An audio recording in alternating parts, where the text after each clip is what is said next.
many regulations that aren't necessary, that aren't. I mean, you really don't believe that the state we live in, California, is lacking regulation. There's over 300,000 regulations. I mean, Well, maybe they're needed. They're not. When I tried to put in a garage door, I had to have 3 inspections. There should have been none. I should be allowed to change my garage door. Are you kidding? Really? It was about a garage door? Absolutely. I'm sorry. Yeah, that is... No, you know this about California. Come No, on. I don't. Well, I'm sorry, I don't. you don't? You've never heard that California is overtaxed and overregulated? That we are a one-party state where there's sort of no checks on that sort of extreme leftism. Regular viewers of this program may recall my long battle to get solar power hooked up at my house. It involved this shed, which had to be built to house this solar battery. Yes, that battery needed a house to live in. And not just any house, one that had to follow the specifications of this chart. That's a real chart of the steps we had to go through to get this thing turned on. Democrats have to stop thinking that what the voters dream about is to be hassled. If you buy a shed at Costco, it comes with this warning. Warning, this product can expose you to wood dust. Wood dust. California today is seen by many as a state in decline. What was once a shining example of opportunity now feels, to critics, like a system spiraling into chaos. And whenever this conversation comes up, one group is consistently blamed the Democrats, and not without reason. During a segment on Real Time, Bill Maher took direct aim at the DNC over California's direction, and he didn't hold back. It was sharp, blunt, and impossible to ignore. So if you haven't already, hit subscribe and let's get into it. California just passed a law requiring large retailers to have a non-gendered toy section. A non-gendered toy section? Isn't Ken enough?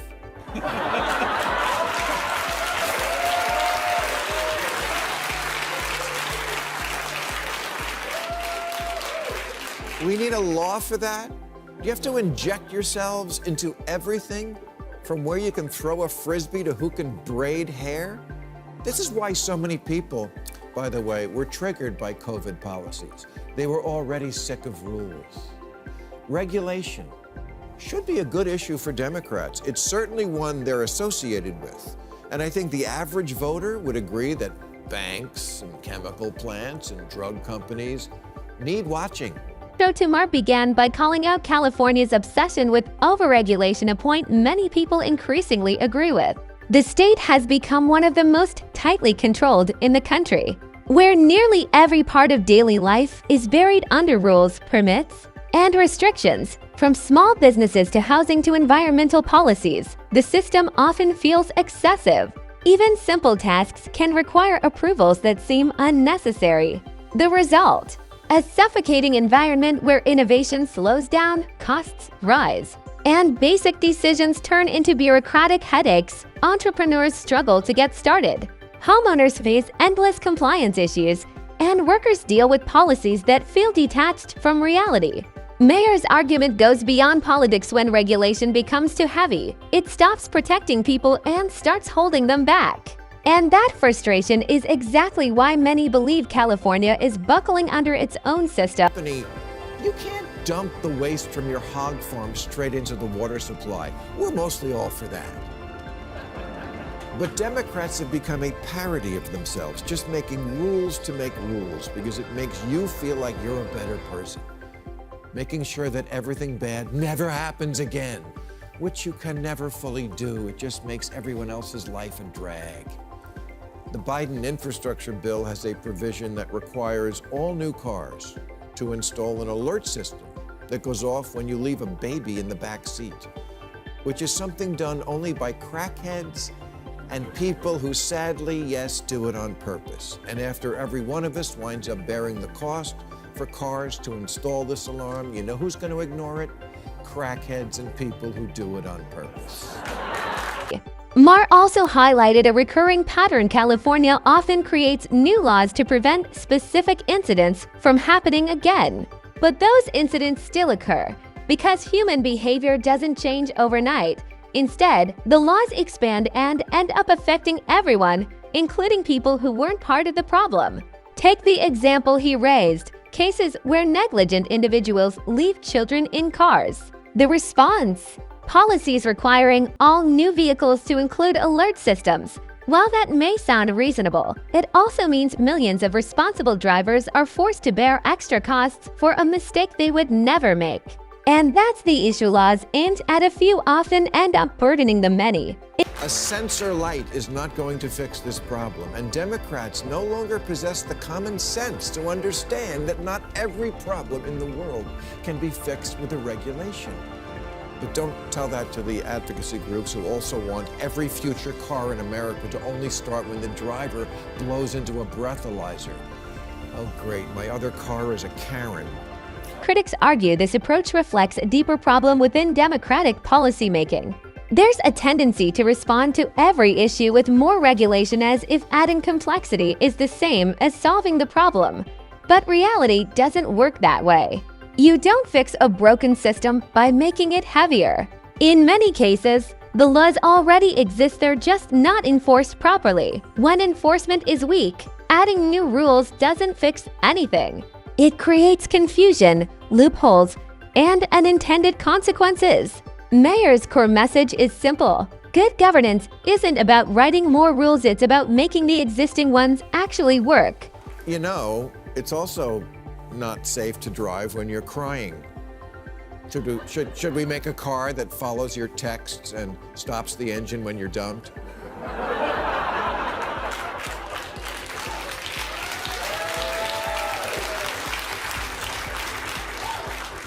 Racism is bad. How about a car that won't start unless you play a message about tolerance from George Takei? Maher openly ridiculed what he sees as an overregulation mindset, and for many, the criticism lands. A lot of these policies sound good in theory, protect people, reduce harm, prevent mistakes, but there's a flaw in that thinking. Not everything can be controlled through legislation. Some risks are simply part of life. When governments try to eliminate every possible outcome, the result is predictable. Rules that were meant for specific problems expand to everyone. They stack up, overlap, and turn everyday life into a slow, expensive process. Simple tasks become complicated. Costs increase. Frustration builds. And ironically, policies designed to help people often end up making life harder. Regular viewers of this program may recall my long battle to get solar power hooked up at my house. It involved this shed, which had to be built to house this solar battery. Yes, that battery needed a house to live in. And not just any house, one that had to follow the specifications of this chart. That's a real chart of the steps we had to go through to get this thing turned on. Democrats have to stop thinking that what the voters dream about is to be hassled. If you buy a shed at Costco, it comes with this warning. Warning, this product can expose you to wood dust. Wood dust. That's where the exhaustion sets in. These rules don't just exist, they take time, energy, and money from ordinary people. What starts as a simple task can quickly turn into a maze of paperwork and approvals. Even something like installing a new roof can involve endless forms, inspections, delays, and fees. Every step adds another layer of hassle. That's why Maher's frustration resonates. When basic improvements like solar installation get buried in red tape, it stops feeling like progress and starts feeling like punishment. At that point, the system isn't helping people anymore. It's draining them. No kidding, which is known to the state of California to cause cancer. That's right, California thinks you're going to snort your shed.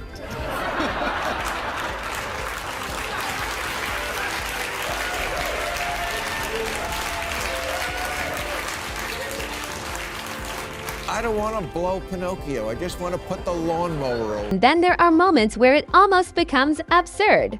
Take something as simple as a pre-built shed. It's already manufactured, sealed, and ready to assemble. You're not cutting wood or creating dust, you're just putting it together. Yet warnings suggest it could expose you to harmful materials. And that's where people start questioning things when the gap between actual risk and official warnings becomes too wide. It stops feeling like protection and starts feeling like overreach. This is exactly the kind of example Maher uses where hypothetical dangers are pushed so far that they lose credibility altogether.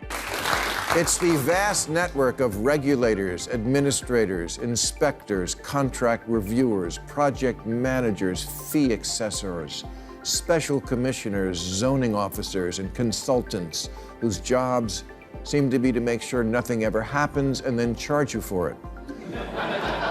The people who answer the phone, "Permit office, how may I hinder you?" And this issue scales up fast. Critics argue that instead of simplifying life, these systems make it more complicated even for professionals. Building a home in California is a perfect example. Before construction even begins, permit costs alone can take a huge chunk out of the budget. Then come the forms, inspections, approvals, and delays. By the end of it, what should be an exciting process turns into a frustrating ordeal.